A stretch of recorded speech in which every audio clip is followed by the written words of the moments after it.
Nós estamos em contato agora com o deputado Zucco, ele que é presidente da CPI do MST. Boa noite, deputado. Seja muito bem-vindo aqui em Oeste Sem Filtro. Boa noite. Eu não sei se estão me escutando. Eu estava escutando, o Silvio, e a propriedade com que ele falou é realmente uma realidade do que a gente está assistindo aqui na Câmara Federal. Nós tivemos claramente uma ação política.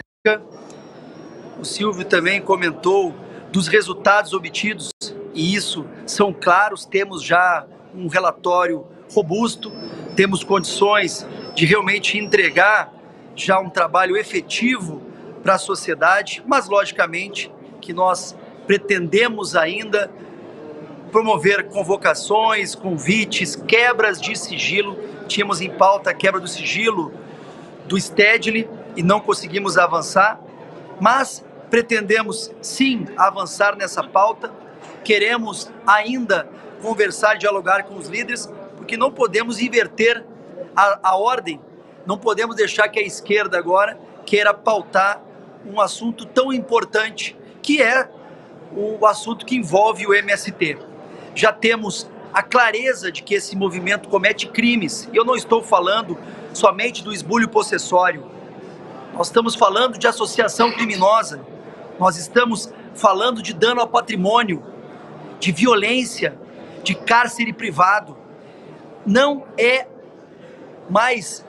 temos mais como admitir este movimento que usa a bandeira da reforma agrária estar aí cometendo crimes atrás de crimes e a gente simplesmente assistir um governo conivente, omisso. E hoje ficou claro que o ministro Rui Costa teme, porque nós íamos manter a mesma responsabilidade, a mesma firmeza de propósito. Nós precisamos, sim, escutar todos aqueles envolvidos na omissão e na conivência com este movimento. O ministro da Casa Civil tem a sua informação por meio da BIM. Quem é o ministro da Casa Civil? Rui Costa. Quem é a instituição que informa sobre essa escalada de crise ou essa escalada de invasões? A própria BIM. Então nós tínhamos sim um requerimento embasado, apresentamos o mesmo requerimento para o general G. Dias, que veio inclusive aqui na condição de convocado, mas infelizmente o Centrão, já preocupado em ocupar alguns postos, acabou sendo empregado. E nós agora vamos conversar, vamos dialogar com as lideranças para poder avançar e aprovar essa relatoria. Boa noite, deputado Zucco. Ana Paula aqui, muito obrigada pela entrevista. Paula. Deputado, a sensação que a gente tem às vezes é que existe um auê tão grande, hoje com a prisão do ex-diretor da Polícia Rodoviária Federal, exatamente para abafar certos caminhos como a CPI do MST, que o brasileiro está interessado, verdadeiras investigações e respostas que nós estamos, aliás, há muitos anos querendo descobrir. Deputado, a pergunta que eu tenho para o senhor é a seguinte: essa interferência do Arthur Lira hoje, anulando a convocação de Rui Costa para depor na CPI do MST, qual a extensão dessa ação do Arthur Lira e se é possível evitar esse tipo de interferência que nós sabemos que é uma blindagem política? Bom, obrigado pela pergunta, Ana Paula. Nós temos a clareza de que foi uma ação política. Nós tínhamos um requerimento a ser aprovado, esse requerimento, ou melhor dizendo, um requerimento já aprovado, um requerimento que seria utilizado hoje na parte da tarde, e veio aí uma resposta por meio do PT, que assim encaminhou uma solução e foi acolhido pelo presidente da Casa. Mas também temos o entendimento que não é interesse dos deputados da Frente Parlamentar da Agropecuária que seja deixado de apoiar um relatório efetivo, responsável. E eu falo para todos vocês que nos assistem. Nós temos um relatório robusto, que vai apresentar crimes, que vai apresentar o caminho do investimento, inclusive público, ao movimento dos trabalhadores sem terras, ao movimento que comete, como eu disse anteriormente, não somente o esbulho possessório. Nós temos uma legislação forte a ser apresentada para trazer mais segurança jurídica, para trazer paz no campo. Nós queremos imputar a responsabilidade para esses invasores, inclusive tirando direitos como o Bolsa Família, o Programa Social, tirando o direito de serem nomeados em cargos públicos, imputando uma punição mais severa para aqueles que são identificados como os invasores. Acredito que nesse intuito nós vamos sim retomar a maioria desta comissão e mesmo assim temos já requerimentos aprovados anteriormente suficientes para o andamento do mês de agosto e até mesmo meados de setembro. Logicamente que eu entendo que essa prorrogação seria muito importante para que a gente não tivesse mais invasões de terra.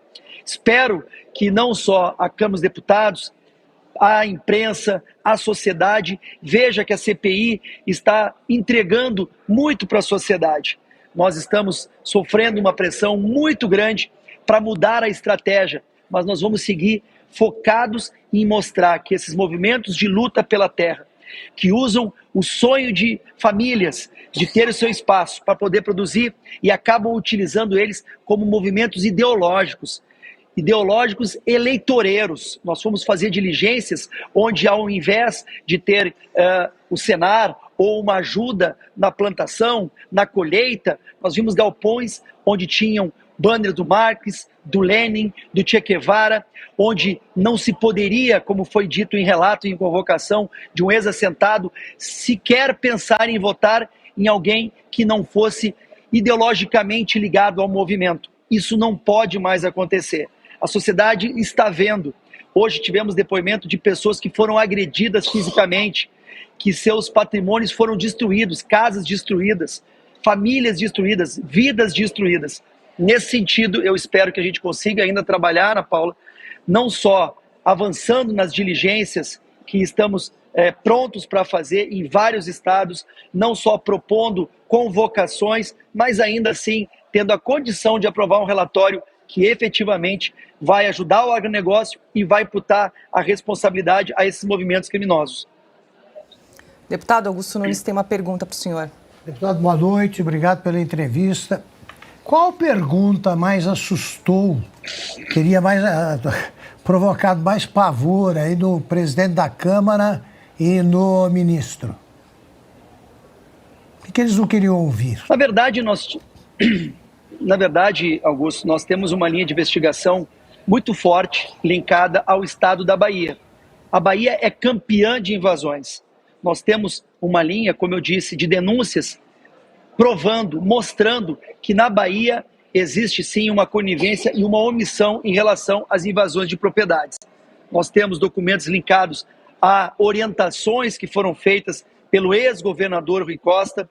Nós temos a clareza de que alguns parlamentares, inclusive, estão ali como lideranças cometendo crimes, não só relacionados à extorsão, mas à ameaça, à associação criminosa. Então, eu acredito que o ex-governador Rui Costa e o atual ministro da Casa Civil, Rui Costa, estava com medo de vir à CPI. Ele poderia ter a clareza de explicar algumas indagações, mas infelizmente usou da velha política, do artifício, da omissão e acabou não vindo. Cris? Deputado, boa noite, um prazer conversar com o senhor. Eu queria voltar a esse depoimento dessa ex-integrante do Movimento do Sem Terra. Teve vários já, mas essa foi muito contundente, a gente exibiu aí agora há pouco, afirmando que uma vizinha dela quase foi assassinada, queimada viva, enrolada num colchão, e eles pediram clemência ali porque ela tinha um filho deficiente, né, que precisaria da mãe ali para ajudá-lo. O que a CPI pode fazer diante do relato de um crime dessa monta? E a gente está falando realmente de um Estado que é governado há muito tempo pelo PT, conivente com esse movimento terrorista, e que aparentemente vai tentando se esquivar aí, porque tem um ex-governador agora ministro que foge de depoimento. O que os deputados na condição com poder de polícia, inclusive, né, na condição de quem está investigando, podem fazer quando surge uma denúncia desse tamanho? Olha, tu falou com grande propriedade, Cris. Nós temos algumas linhas de investigação que se tornarão aí denúncias graves. e eu te relato que são várias as denúncias que chocaram esta comissão. Nós tivemos aqui também uma depoente com um malar quebrado, com o osso da face quebrado, com o olho roxo, e não só se sente ameaçada, como afirmou em depoimento que com a sua vinda à CPI já tinha recebido mensagens de ameaças pelo WhatsApp. Nós temos alguns depoentes que falaram que as suas famílias já estão arrumando as malas para trocar de cidade, sem nem saber o destino. Então, é muito importante que a gente realmente continue nessa linha de investigação. É muito importante que a gente mostre essa rede, o formato destes movimentos, que se dizem ter brigadas, uma linha de disciplina, eles têm um organograma completo e, principalmente, lideranças que cobram a conta, não só financeira, não só ideológica, mas inclusive eleitoreira. Por que será que este governo não quer avançar nessa investigação? Por que será que eles não querem realmente criminalizar esses crimes que estão na Constituição? Então, nós precisamos realmente avançar. Temos, como eu disse, diligências a serem feitas em alguns estados. Estamos indo agora, sexta-feira, para Alagoas, segunda-feira para Goiás. Temos já a previsão de outros estados, como a própria Bahia, e nós vamos continuar avançando. Nós vamos propor um grande relatório, e mesmo que percamos a maioria, nós vamos apresentar um relatório para a sociedade efetivo, mostrando quem são os movimentos que se dizem de reforma agrária, mas que de nada tem de luta pela terra efetivamente. Nós precisamos, como eu disse, continuar os trabalhos, temos a previsão de continuar até meados de setembro. Se assim voltarmos a ter maioria, vou pedir a prorrogação, porque temos muito ainda a descobrir, mas o que já temos será suficiente para mostrar realmente quem é o MST. Nós estamos conversando com o presidente da CPI do MST, deputado Zucco. Silvio Navarro, dá tempo para uma última pergunta, Silvio. Deputado, boa noite, um prazer conversar com o senhor. Parabéns pela condução da CPI. Deputado, além dessa questão que o senhor citou da Bahia e, claro, do Rui Costa, e o seu sucessor no governo também é do PT. Importante lembrar, porque as invasões continuam acontecendo. Será que essa blindagem agora, de forma mais intensa, acontece porque a CPI poderia responder uma pergunta que a sociedade há anos faz? Quem financia as invasões do MST? Silvio, a sua pergunta é perfeita. Nós estamos no caminho de chegar aonde a galinha dos ovos de ouro está depositando seus ovos. Nós estamos no caminho para apresentar qual é o dinheiro público investido erradamente em movimentos de luta pela terra. Nós estamos avançando em dinheiros de emendas linkadas a cooperativas criadas por associações que invadiram uma propriedade. Então, é muito propício a tua colocação. Nós precisamos investir, apoiamos muito a Frente Parlamentar da Agropecuária e esperamos essa contrapartida dos parlamentares, já que falam que são 300 parlamentares, 40 senadores. Agora é a hora da gente poder realmente, aqui dentro da Câmara dos Deputados, fazer um trabalho sério, efetivo. O deputado Ricardo Salles está fazendo um relatório substanciado e nós estamos trabalhando conjuntamente com uma assessoria muito competente. Mas para isso precisamos avançar, quebrar sigilo. Nós temos um requerimento para quebrar o sigilo do Stedley. Queremos saber, inclusive, quem está pagando viagens internacionais para este dito líder de um movimento que não tem nem CNPJ. Nós precisamos avançar nas investigações. Recebemos denúncias, estamos recebendo documentos até de forma atrasada, temos alguns requerimentos a serem aprovados de suma importância, mas precisamos, como eu disse, querer trabalhar.